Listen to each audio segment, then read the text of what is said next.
పాపాలు పాపాలు పాపాలు పోవాలంటే క్రైస్తవ్యం బైబిల్ ఎప్పుడో మర్చిపోయింది. యేసు రక్తం ప్రతి పాపం నుండి మనల్ని విముక్తుడిగా, పరిశుద్ధుడిగా, పవిత్రుడిగా చేస్తుందని డైరెక్ట్ గా బైబిల్లో వాక్యం ఉంది. ఆయన యొక్క దేహాన్ని ముక్కలు ముక్కలుగా కట్ చేసుకుని తినమనా? అలా తింటే సరిపోదు, ఆయన శిష్యులుగా సరిపోదు. కరెక్ట్. ఆయన రక్తాన్ని ఏమైనా స్టోర్ చేసుకుని శిష్యులుగా సరిపోదు, వాళ్ళకి సరిపోదు, మన దాకా అయితే రానే రాదు. పూర్తి బైబిల్లో ఎక్కడా కూడా యేసు దేవుడు అన్న వాక్యం ఒక్కటి కూడా ఉండదండి. సో దేవుడు నిజంగా తను పుట్టాలనుకుంటేనే అది పాసిబుల్ అవుతుంది. సో దేవుడు పుట్టాడు. దేవుడు అని అనబడడానికి స్పెషల్ క్వాలిటీస్ అంటూ ఉన్నాయి. మనస్సు రక్తంలో పాపాలు కడుక్కోవడం సత్క్రియ, దుష్క్రియ. రక్తం అనేదే పాపం. ఎవరి పాపం వాళ్ళదే, ఎవరు చేసుకున్న కర్మల ఫలితాన్ని వాళ్ళు తప్పక అనుభవించారు. అయితే యేసు వారి పుట్టుక యొక్క పరమార్థం ఏంటి? అసలు యేసు వారు ఎందుకు పుట్టారు? అది కూడా కన్యక మరియ యొక్క గర్భంలోనే పుట్టడంలో వెనకాల ఏదైనా రహస్యం ఉందా? ఆయన నశించిన ఇశ్రాయేలు జనాంగంలో నశించిన గొర్రెల యొద్దకే గాని మరి ఎవరి వద్దకు నేను పంపబడలేదని స్పష్టంగా చెప్పారు. నశించిన గొర్రెల పిల్లల కోసం ఏం చేయడానికి వచ్చారు? రక్తాన్ని ఒలగబోయడానికి వచ్చారా? రక్తాన్ని చిందించడానికి వచ్చారా? శిలువ యాగం చేయడానికి వచ్చారా అంటే కాదంటారు. నశించిన వాళ్ళ కోసం వచ్చారు. నశించిన వాళ్ళ కోసం ఏం చేయడానికి వచ్చారు?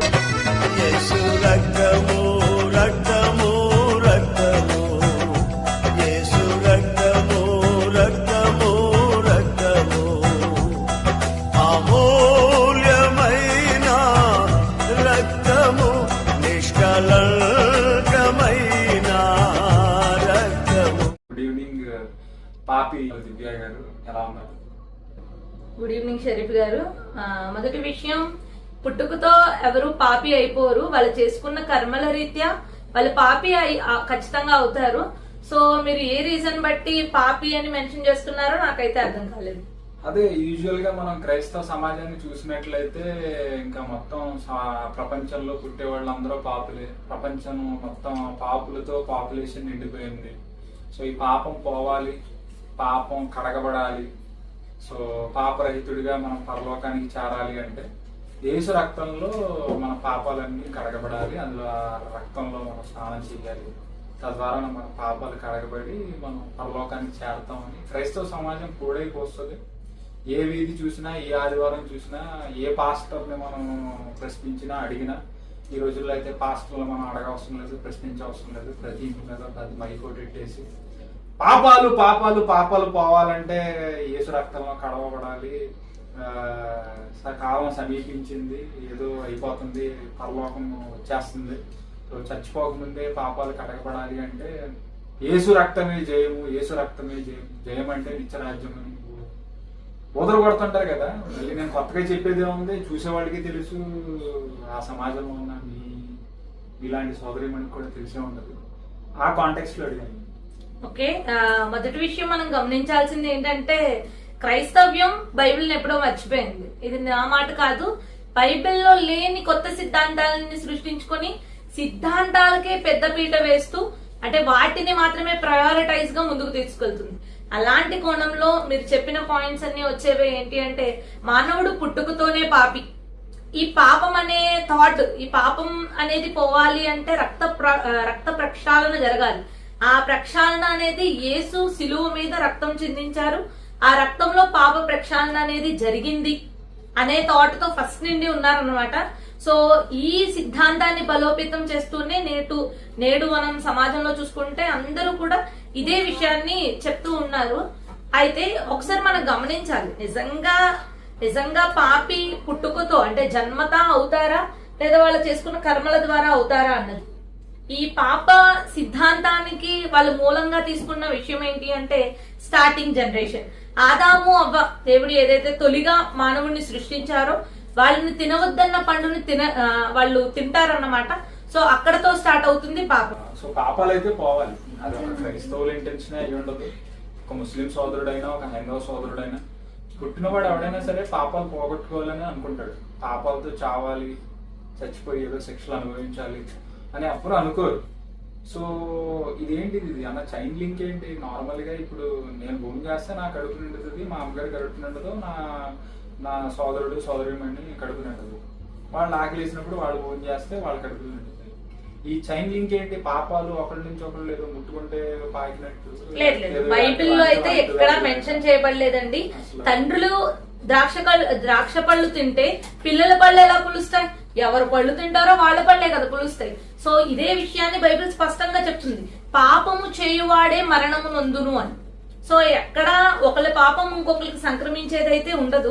మానవుడు జన్మతః పాపి అనే సిద్ధాంతాన్ని బలోపేతం చేస్తూ అందరూ చెప్పే విషయం ఏంటి అంటే స్టార్టింగ్ లోనే, అంటే దేవుడు భూమి ఆకాశాలని సృజించి మనిషిని ఎప్పుడైతే సృష్టించడం జరిగిందో ఒక జంట ద్వారా సమస్తాన్ని సృష్టించాడు. ఆ జంట తొలిగా ఏం చేసిందంటే తినవద్దన్న పండుని తినడం జరుగుతుంది. ఆదాము అవ్వ బైబిల్ ప్రకారంగా. సో వాళ్ళు ఒక ఆజ్ఞని అతిక్రమించారు. సో అక్కడితో పాపం అనేది వచ్చింది. ఆ పాపం స్ప్రెడ్ అయింది అని నేటి తినవద్దన్న పండుని, అంటే ఒక వృక్షాన్ని దేవుడు సృష్టించడం జరుగుతుంది పరీక్ష కొరకు. మనిషిని పుట్టించిందే దేవుడు పరీక్షించడానికి. దేవుణ్ణి మనం నిజంగా ప్రేమిస్తున్నామా లేదా అన్నదే పరీక్ష. అయితే ఈ పరీక్షని తగ్గట్టుగా అక్కడ చెట్టును సృష్టించి ఆ పండును తినవద్దు అని మెన్షన్ చేస్తాడు దేవుడు. కానీ వాళ్ళు ఏం చేస్తారంటే ఆ పండును తినేస్తారు.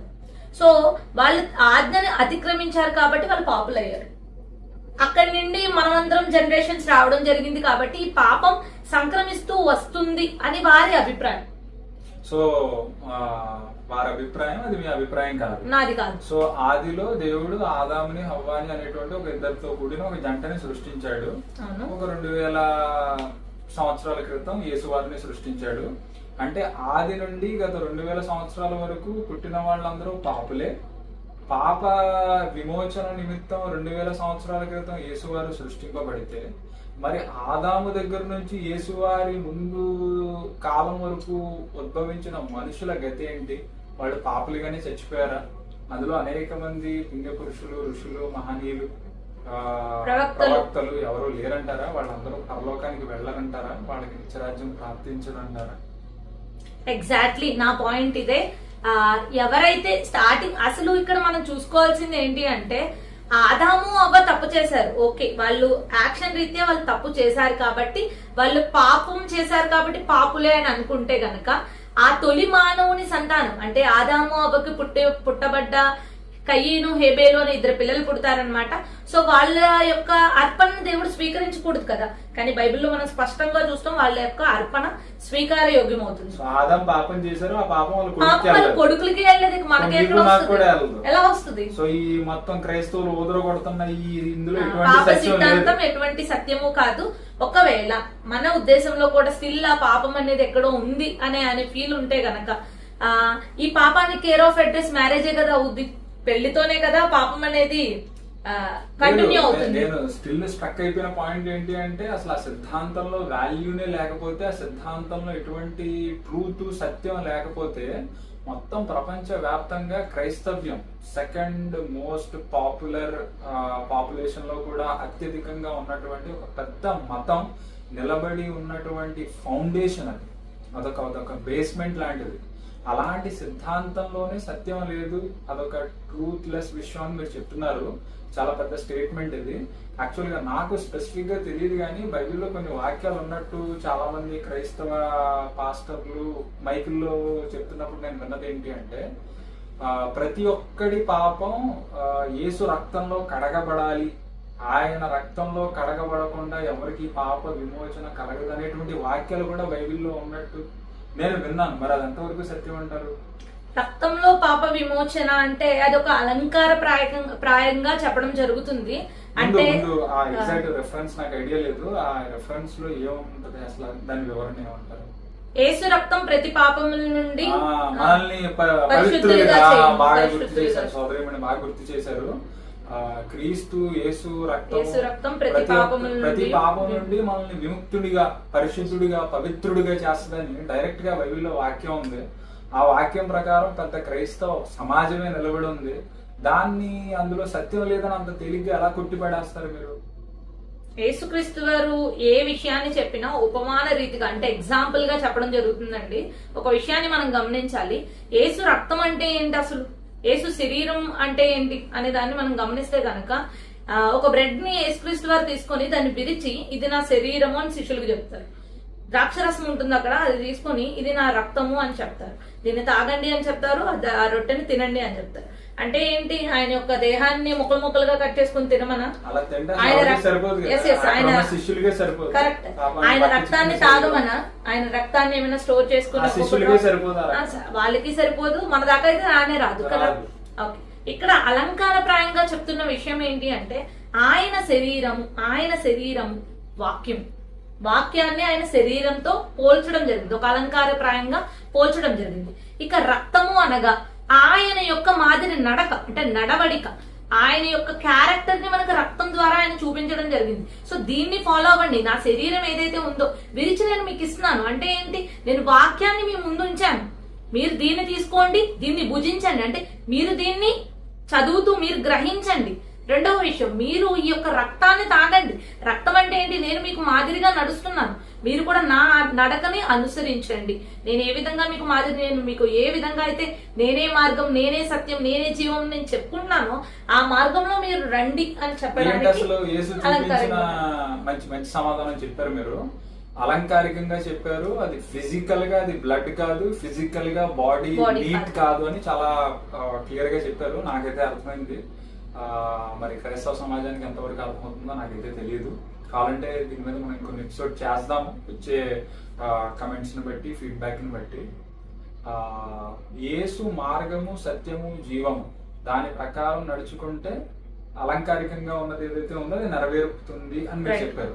సో యేసు చూపించిన మార్గం ఏంటి, యేసు చెప్పినటువంటి సత్యం ఏంటి, అసలు జీవానికి యేసుకి యేసు వారికి ఏంటి సంబంధం?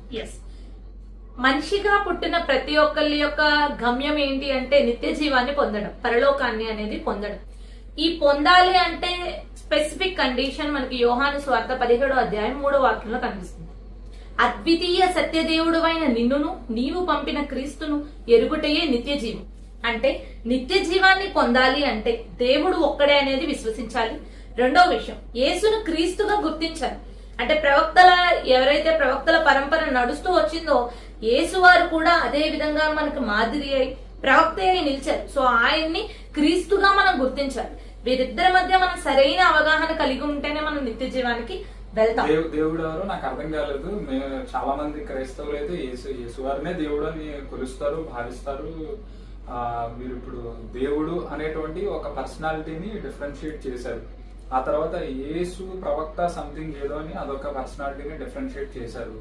సో ఆయన్ని ఎలా గైకొనాలి, ఈయన్ని ఎలా గైకొనాలి, ఐ మీన్ ఎలా గుర్తించి ఆయన ఎవరు, అసలు ఆయన ఎవరు, దేవుడు అంటున్నారా, దేవుడు ఎవరు, ఏసే దేవుడు అని తలుస్తున్నారు, భావిస్తున్నారు, ఏసైగా ప్రార్థన చేస్తున్నటువంటి సమాజమే. పూర్తి బైబిల్లో ఎక్కడా కూడా యేసు దేవుడు అన్న వాక్యం ఒక్కటి కూడా ఉండదండి. అమ్మ బాబోయ్, ఇప్పుడు మీరు యేసు దేవుడు కాదు అంటున్నారు. కాదు, మీరు పెద్ద పెద్ద స్టేట్మెంట్స్, క్రైస్తవ సమాజం నిలబడిన స్టేట్మెంట్ ఒకటి ఏంటి అంటే పునాది యేసువారి రక్తంలోనే పాప విమోచన నిత్యరాజ్యం ఉన్నది అని.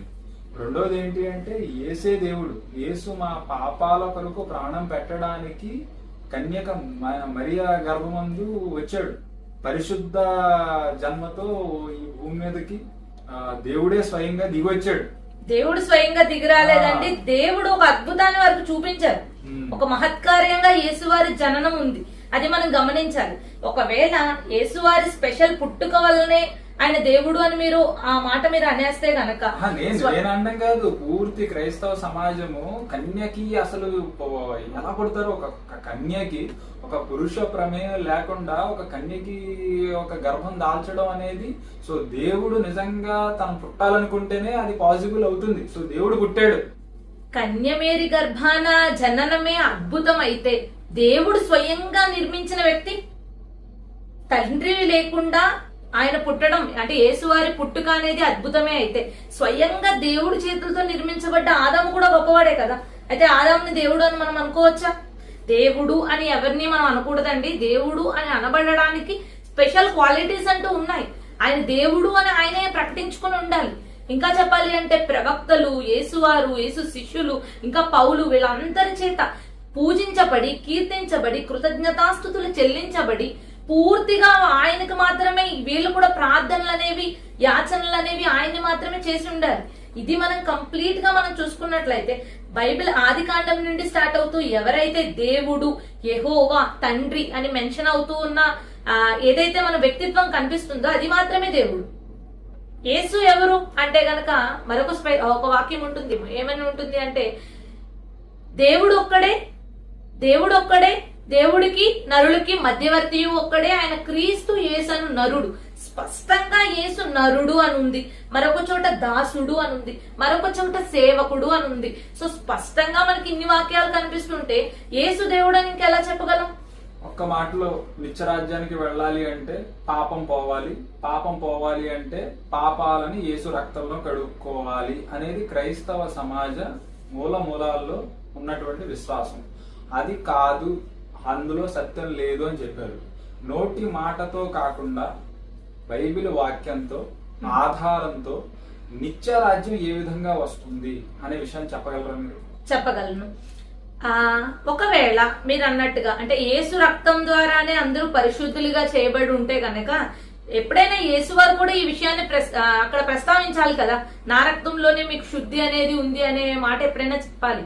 సో ఎప్పుడైతే శుద్ధి అనేది అయిపోతామో ఇంకా ఎన్ని పాపాలు చేసినా ఏదైనా సరే ఆ రక్తంలో ఫ్లో అయిపోతూ ఉంటుంది, అంతే కదా. కానీ యేసు వారి ఆయన జీవించి ఉన్నంత కాలం కూడా ఆయన బోధించిన వాక్యాల్లో ఎక్కడా కూడా రక్తము అనే ప్రస్తావన రాదు. ఇందాక మనం చెప్పుకున్న ఎగ్జాంపుల్ తప్ప రక్తం లేదు. మరి ఏం కావాలి నిత్య రాజ్యానికి వెళ్ళాలంటే? ఏం కావాలి? ఏ క్వాలిటీ ఉండాలి మనలో? ఏం చెయ్యాలి నిత్య రాజ్యానికి వెళ్ళాలి అంటే? రక్తాన్ని ఆశ్రయించొద్దు అని మీరు చెప్తున్నారు. మరి దేన్ని ఆశ్రయించాలి? పాపం అనేది పోవాలి, పాపాలు క్షమించబడాలి అంటే బైబిల్ చెప్తుంది ఒక్కటే మాట. లూకా సువార్త 15వ అధ్యాయం 7వ వాక్యం, మారు మనసు పొందాలి. ఈ మారు మనసు అంటే ఏంటి అంటే సింపుల్, ప్రవర్తనని సరిదిద్దుకోవడమే అని యెహెజ్కేలు గ్రంథం 18వ అధ్యాయం 23వ వాక్యంలో స్పష్టంగా ఉంటుంది.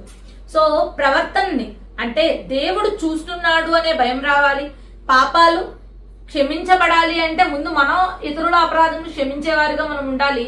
దాని రిలేటెడ్ యేసుక్రీస్తు వారి బోధంతా సాగింది. పాపాలు పోవాలి అంటే మన క్యారెక్టర్ ని మార్చుకోవాలి, అంతే. అంటే ఏంటి క్యారెక్టర్ మారడం అంటే? క్యారెక్టర్ ఇట్టే మారిపోదు కదా, క్యారెక్టర్ ఇట్టే మారిపోదు. సో మనం గమనించుకోవాల్సిన విషయం ఏంటి అంటే యెహోవా కన్నులు ప్రతి స్థలం మీద నుండు, ఆయన అంతరింద్రియాలని పరిశోధించువాడు. అంటే ప్రతి దాన్ని కూడా అంటే మన దేవుడు పుట్టించి వదిలేలా, మన ముందు జీవము మేలు కీడు మరణం ఇలాంటి వాటిని పెట్టాడు. మనం సత్క్రియ చేసిన ఎడల దాని ఫలితాన్ని మనం పొందుతాం, సత్క్రియ చేయని ఎడల దాని యొక్క పాపాన్ని మనం ఖచ్చితంగా పొందుతాం. సో వీటి ద్వారానే క్రియల వల్లనే మనకి ఫలితం లభిస్తుంది. ఆ దేవుడు మనల్ని చూస్తున్నాడు, మన మాటల ప్రతి పాపాన్ని కడుక్కోవడం సత్క్రియ దుష్క్రియ. రక్తంలో పాపాలు అనేవి కడగబడవు, అది వాటర్ అయినా సరే ఏమైనా. రక్తం అనేదే పాపం. ఫస్ట్ రక్తము ఫస్ట్ నుండి ఆది నుండి తీసుకొచ్చేది ఏంటి అంటే రక్తమే పాపం. రక్తం పాపం, మీ రక్తం పాపం, నా రక్తం పాపం, పాపమే. మరి పాపం మన ఒంట్లో ప్రవహిస్తేనే కదా మనం బ్రతుకుంటాం. అది తీసేయాలంటే ఇప్పుడు పాపాన్ని తీసేయాలి కదా మన ఒంట్లో నుంచి. ఈ రక్తం ఓకే, ఇతరుల రక్తాన్ని కోరడం అంటే అది పాపమా కాదా? ఒకరు ఇంకొక వ్యక్తి యొక్క రక్తం కళ్ళ చూడాలనుకుంటున్నాడు అంటే అది ఏంటది? పాపమే కదా, ఇల్లీగల్. మర్డర్ చేయడం ఇల్లీగల్, ఒకరిని హతమార్చడం ఇల్లీగల్. yes, అది బైబిల్ ప్రకారం. మరి బైబిల్ ప్రకారం యేసుక్రీస్తు వారి రక్తానికి కూడా వెనక హిస్టరీ ఉందండి. అది మన బైబిల్ ని మత్తయి సువార్తల్లో మనం స్పష్టంగా చూసేయచ్చు. యూదులు ఎన్నో కుట్రలు పొందుతారు. ఆ కుట్రల ఫలితమే ఏంటి అంటే యేసుని సంహరించాలి అని కోరుకోడు. సో ఆ రక్తాన్ని వాళ్ళు కోరతారు, ఆ రక్తం మా మీద ఉండాలి, మా పిల్లల మీద ఉండాలని యూదులు కోరతారు తప్ప యేసు ఈ భూమి మీద ఎందుకు వచ్చారంటే ప్రాణం పెట్టడానికే ఈ భూమి మీదకి వచ్చారని చెప్తుంటారు చాలా మంది క్రైస్తవులు. ఈ భూమి మీదకి యేసు వారు రావడానికి 33.5 సంవత్సరాల జీవితాన్ని గడపడానికి ముఖ్యమైనటువంటి ఉద్దేశం ఏంటి అంటే ఆయన శిలువ యాగాన్ని చేయడమే, దాని ద్వారా ఆయన రక్తాన్ని కార్చడమే, తద్వారా పాపాలన్నీ పోవడమే. ఇదే ఆయన పుట్టుక యొక్క, యేసు వారి యొక్క పుట్టుక పరమార్థం. మీరు పుట్టడానికి ఒక లక్ష్యం ఉండొచ్చు, నేను పుట్టడానికి ఒక లక్ష్యం ఉండొచ్చు, ఆ రికార్డ్ చేస్తున్నవాడి పుట్టడానికి ఒక లక్ష్యం ఉండొచ్చు. కానీ యేసు వారి పుట్టుక యొక్క లక్ష్యము ప్రాణాలు పెట్టడమే, రక్తాన్ని చిందించడమే. అలా ప్రాణాలు పెట్టడమే అయితే ఆయన సిలువ శిక్షను తప్పించమని దేవా ఈ గిన్నె నా యొద్ద నుండి తొలగించు అని ఎందుకు వేడుకుంటారు? దానికి రెడీగా ఉండాలి కదా ఆయన. అదే మనసు సిద్ధమే, శరీరం బలహీనమైనది కదా, మనిషిగా వచ్చాడు కదా, మనిషి తట్టుకునే నొప్పులన్నీ తట్టుకోవాలి. సో మనిషిగా మాదిరి చూపించాలి కాబట్టి అలా చేశారేమో ఆయన. కరెక్టే. పోనీ అలాగే అనుకుందాం, మీరన్న ఆలోచనలోనే. మీరు అప్పున్నారండి, మీరు అప్పుంటే మీ పిల్లల్ని వచ్చి మేము అడుగుతామా డబ్బులు? మీరేనా రెస్పాన్సిబిలిటీ ఇవ్వాల్సి? ఆస్తులు పంచుకుంటున్నప్పుడు అప్పులు కూడా పంచుకోవాలి డెఫినెట్ గా. నేను చచ్చిపోతే ఆడ ఆస్తి పంచుకుంటాడు కదా, అప్పుడు అప్పులు కూడా పంచుకోవాలి. మేబీ మీరు చెప్పింది ఎమోషనల్ పరంగా కరెక్టేనేమో గానీ చట్టరీత్యా అయితే అది చెల్లదండి. ఎవరు అప్పు చేద్దా అది తీర్చుకోవాలి అంతే. అలాగే ఎవరి పాపం వాళ్ళదే. అందుకే బైబిల్ వాక్యం చాలా ఈ కాదు, బైబిల్ ఏం చెప్తుందో చెప్పండి.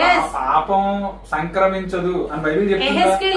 18వ అధ్యాయం 20వ పాపము చేయువాడే మరణము నొందును. తండ్రి యొక్క దోష శిక్షను కుమారుడు మోయటలేదని కుమారుని యొక్క దోష శిక్షను తండ్రి మోయుడు. నీతిపరుని నీతి ఆ నీతిపరునికే చెందును, దుష్టుని దుష్టత్వం ఆ దుష్టునికే చెందును. ఎవరి పాపం వాళ్ళదే. ఎవరు చేసుకున్న కర్మల ఫలితాన్ని వాళ్ళు తప్పక అనుభవించి తీరు. నా పాపం నాదే, ఎవరి పాపం వాళ్ళది. మీ పాపం మీదే, నా పాపం నాదే. యేసువారి పాపం యేసువారిది, ఆదాము వారి పాపం ఆదాముదే. ఆదాము పండు తిన్న పాపము వారి వారికి మాత్రమే చెల్లుతుంది, వారి తరాలకు రాలేదు రాదు. యేసువారి రక్తం దాని గురించి చిందించలేదు. యేసువారు పుట్టుక యొక్క పరమార్థం శిలువ యాగం కాదు. అందుకే స్పష్టంగా వాక్యంలో ఆయన చెప్తారు ఏమని అంటే, నేను నీతిమంతులను పిలవడానికి రాలేదు, పాపులను పిలవడానికి వచ్చాను. పాపులు ఎవరైతే పాపంలో కూరుకుపోయారో వాళ్ళు మాత్రమే. సిలువ వెనక దాగి ఉన్నది ఎవరు? సాతాను, అపవాది, దుష్టుని ఒక ఆలోచన అనేది యూదా హృదయంలో ప్రవేశించి చేయడం జరుగుతుంది. సో దీని యొక్క పునాది, దీని యొక్క ఆ కార్యానికి ఆ కారకుడు సాతాను మాత్రమే. సో ఈ పాపం ఆ శిలువ కార్యం వెనకాల సాతాను ఉన్నాడు. దేవుడి యొక్క హస్తం లేదు. సమస్తము దేవుడి వల్లనే జరుగుతుంది కదా, దేవుడి హస్తం లేదని అలా చెప్తున్నారు మీరు. దేవుని హస్తం అక్కడ ఆ సిలువ అనే శిక్షని చుట్టూ తిరిగేది ఏంటి అంటే యూదుల కుట్ర ప్రధానంగా. ఎందుకంటే వాళ్ళు అప్పటిదాకా వాళ్ళందరూ మంచి పొజిషన్ లో వాళ్ళు చెప్పిందే మాట చేసిందే పనిలాగా చెల్లుతూ ఉండేది. యేసువారు వచ్చి ఇది కాదు, ఇది కరెక్ట్ కాదు, ఇది దేవుని మార్గం ఇది అని సరైన విషయాలు చెప్పేసరికి వీళ్ళకి అడ్డుపడిపోయింది. ఇప్పుడు మనం మాట్లాడుకున్న విషయాలు కూడా చాలా మంది యాక్సెప్ట్ చేయలేరు. ఎందుకంటే ఇది ఒక అడ్డు. ఎందుకంటే ఇలా చెప్తేనే మనిషిలో పాపం ఉంది, ఆ పాపం ఆల్రెడీ నువ్వు పుట్టుకతోనే పాపివి అనే ఆలోచన ఉంటేనే యేసు దాకా వెళ్ళాలి అనే థాట్ వస్తుంది. అప్పుడు మాత్రమే మనం అందరం చర్చికి వెళ్తాం. కాబట్టి యేసువారు శిలువ యాగం గురించి రాలేదు, రక్తం చిందించడానికి రాలేదు. ఆ శిలువ యాగం వెనకాల సాతాను దుష్ట పన్నాగాలు ఉన్నాయి, యూదుల దుష్ట పన్నాగాలు ఉన్నాయి. నా క్వశ్చన్ ఇంకా మీ ఆన్సర్ కంప్లీట్ అవ్వలేదు. అయితే యేసువారి పుట్టుక యొక్క పరమార్థం ఏంటి? అసలు యేసువారు ఎందుకు పుట్టారు? యేసువారి పుట్టుక యొక్క మూల లక్ష్యం, అది కూడా కన్యక మరియ యొక్క గర్భంలోనే పుట్టడంలో వెనకాల ఏదైనా రహస్యం ఉందా? జంట ద్వారా కూడా పుట్టొచ్చు కదా. దేవుడు ఆ అవకాశాన్ని ఎందుకు తీసుకోలేదు? దేవుడు యేసువారి దేవుడు కాదన్నారు, ఆయనకి అతీతంగా మరొక దేవుడు ఉన్నారన్నారు. మరి ఆ దేవుడు యేసువారిని కన్యా గర్భంలోనే పుట్టించడం యొక్క ఉద్దేశం ఏంటి? అసలు యేసు ఎందుకు పుట్టారు? సకల మానవాళికి ఆయన ఒక సూచనగా చేయడానికి దేవుడు అద్భుతమైన రీతిలో, అంటే పురుష ప్రమేయమే లేకుండా కన్యమేరి గర్భాన క్రీస్తుని జన్మించే విధంగా చేశారు. యేసువారు ఆయన దయపై ఆధారపడి బ్రతుకడం, అంటే ఆయన దయపై ఆధారపడి వర్ధిల్లుతూ జీవించడం, ఎదగడం అనేది మనం చూస్తాము. యేసువారు రావడానికి కూడా కారణం కేవలం ఇశ్రాయేలు జనాంగంలో ఎవరైతే తప్పిపోయిన గొర్రెలు ఎవరైతే ఉన్నారో, అంటే ఎవరైతే దారి తప్పిపోయి ఉన్నారో వాళ్ళ కోసం మాత్రమే ఆయన వచ్చారు. మత్తయి సువార్త 15వ అధ్యాయం 24వ వాక్యం, ఆయన నశించిన ఇశ్రాయేలు జనాంగంలో నశించిన గొర్రెల యొద్దకే గాని మరి ఎవరి వద్దకు నేను పంపబడలేదని స్పష్టంగా చెప్పారు. సర్వలోకాని కోసం ఆయన రాలేదు. కేవలం ఎవరైతే పాపులుగా జీవిస్తున్నారో ఆ కాలంలో వారిని పశ్చాత్తాపడేలా, అంటే మారు మనసు పొందేలా చేయడానికి మాత్రమే యేసువారు అక్కడ రావడం జరిగింది. ఎవరి కోసం వచ్చారు అని నేను అడగలేదు. అసలు ఆయన ఎందుకు వచ్చారు? రీజన్ ఏంటి? ఆయన భూమి మీదకి రావడానికి గల పర్పస్ ఏంటి? పాపాల నిమిత్తం రక్తాన్ని చిందించడానికి రాలేదు. అసలు ఆ శిలువ యాగమే దేవుడిది కాదు, అది దుష్ట పన్నాగం అని మీరు చెప్పారు. నాకు అంతవరకు స్పష్టం, క్లియర్ అయింది. కానీ ఇప్పుడు ఏదో ఒకలాగా వచ్చారు. శిలువ యాగం కోసం రాలేదు. మరి ఎందుకు వచ్చారు అంటే నశించిన గొర్రె పిల్లల కోసం వచ్చారు. నశించిన గొర్రె పిల్లల కోసం ఏం చేయడానికి వచ్చారు? రక్తాన్ని ఒలగబోయడానికి వచ్చారా? రక్తాన్ని చిందించడానికి వచ్చారా? శిలువ యాగం చేయడానికి వచ్చారా అంటే కాదంటారు. నశించిన వాళ్ళ కోసం వచ్చారు. నశించిన వాళ్ళ కోసం ఏం చేయడానికి వచ్చారు? నశించిన వాళ్ళని గొప్ప వాళ్ళని చేసేటువంటి మ్యాజిక్ ఆయన దగ్గర ఏముంది? రక్తం లేదు. ఓకే, రక్తం లేదు సరికదా. ఆయన బోధ ఉంది. అంటే నేను చేయబోదు నాది కాదు, నన్ను పంపిన వానిదే అని యేసుక్రీస్తు వారు చెప్తారు. అంటే ఏంటి, ఇక్కడ దేవుని గురించిన బోధని, సువార్తని, రాజ్య సువార్తని ప్రకటించడానికి యేసువారు వచ్చారు. సో ఆ సువార్త ఏంటి అంటే, పరలోకమందున్నాడు దేవుడు. తండ్రి అని భూమి మీద ఎవరికి తండ్రి అని పేరు పెట్టవద్దు, ఒక్కడే మీ తండ్రి, ఆయన పరలోకమందున్నాడు. గురువులని పిలవబడవద్దు, క్రీస్తు ఒక్కడే మీ గురువు. స్పష్టపరుస్తూ 2 అట్రిబ్యూట్స్, అంటే దేవుడు అంటూ ఒకడున్నాడు, ఆయన పైన ఉన్నాడు అని చెప్పారు. నన్ను మీరు గురువుగా భావించండి అని చెప్పారు. అందుకే నా యొద్ద మీరు నేర్చుకొనుడి అని యేసుక్రీస్తు వారు అన్నారనమాట. సో ఆయన బోధలో ఉంది అసలైన ఫార్ములా. ఆ బోధ ఏంటి అంటే, మనం ఫాలో అవ్వాల్సింది దేవుడు ఒక్కడే. స్టార్టింగ్ నుండి అందరు ప్రవక్తలు చెప్పుకొచ్చారు. ఏ ప్రవక్త అయినా రక్తంలో కడగబడాలి అని చెప్పిన, ఇంతకు ముందు యేసుక్రీస్తు వారికి ముందు అంటే పాత నిబంధనలో ఒక్క వాక్యం కూడా ఉండదు అలా జరగాలి అన్నది. సో ఇక్కడ మనం గనక చూసుకుంటే అందరి ప్రవక్తలు, సకల ప్రవక్తలు బోధించిన విషయాన్ని మనం పట్టుకుని ఉండాలి. దేవుడు ఒక్కడే, ఆయన్ని మాత్రమే మనం ఆరాధించాలి, ఆయన్ని మాత్రమే మనం వేడుకోలు అనేది అర్పించాలి. ఇక రెండవ విషయం, నిన్ను వలె నీ పొరుగు వాడిని ప్రేమించు. అందులోనే 10 ఆజ్ఞలు దాగున్నాయండి. 10 ఆజ్ఞలు మోషే వారికి ఇవ్వడం జరుగుతుంది. ఆ ఆజ్ఞలన్నీ కూడా షార్ట్ కట్ ఇంప్రవైజ్డ్ చేసి యేసుక్రీస్తు వారికి ఆజ్ఞిస్తారు. నిన్ను నువ్వు ఎలా చూసుకుంటావో నీ పొరుగు వారి పట్ల, నీ బంధువుల హక్కులు గాని, నీ తల్లిదండ్రుల హక్కులు గాని, నీ తోటి వారి హక్కులను నువ్వు నెరవేర్చు. ఇది మనం చేయాల్సిన విషయం. నువ్వు నీ సహోదరుని ఏమైనా కోపంగా ఏమైనా అన్నావా, వెంటనే క్షమాపణ అడిగి అక్కడికక్కడ సాల్వ్ చేసుకో. సో ఎక్కడికక్కడ మనం క్షమించే గుణాన్ని, మంచి గుణాలని మనం అలవర్చుకోవాలి. నీతిమంతులుగా మనం పరలోక రాజ్యానికి చేరుకోవాలి. ఇది ఆయన బోధ అన్నమాట. సో అందుకే ఆయన అంటారు, నా ద్వారా తప్ప తండ్రి యొద్దకు ఎవ్వడునూ ప్రవేశింపనేరడు. సో యేసుక్రీస్తు వారిని నమ్మాలి. ఎలా నమ్మాలి? ఆయన్ని మనం అల్టిమేట్ గా గురువుగా మనం భావించాలి.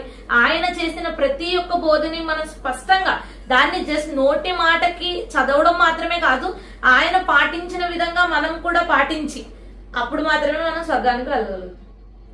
ఓకే దివ్యజ్యోతి గారు, చాలా చక్కటి విషయాలు చెప్పారు అని నేను భావిస్తున్నాను. మరి వ్యూయర్స్ ఎలా భావిస్తున్నారో నాకైతే తెలియదు. యేసు వారు ప్రకటించినటువంటి సువార్తలో నుండి కొన్ని విషయాలు మీరు చెప్పారు. ఆ సువార్తలో మీరు చెప్పినటువంటి విషయాల్లో నాకు బోలెడన్ని సందేహాలు ఉన్నాయి. ఈ రోజుకి మీరు సమయాన్ని ఇచ్చినందుకు చాలా థ్యాంక్ యూ సో మచ్. మరొక ఎపిసోడ్ లో మనం కలుద్దాం డెఫినెట్ గా. ఆ సందేహాలను నేను ముందు తీసుకొస్తాను. ఇక చూసిన వ్యూయర్స్ కూడా కమెంట్స్ ఏమైనా డ్రాప్ చేస్తే ఆ రిలేటెడ్ క్వశ్చన్స్ తో కూడా నేను ముందుకు వస్తాను. That's it friends, that's it for today. Will meet another episode. Thank you. జై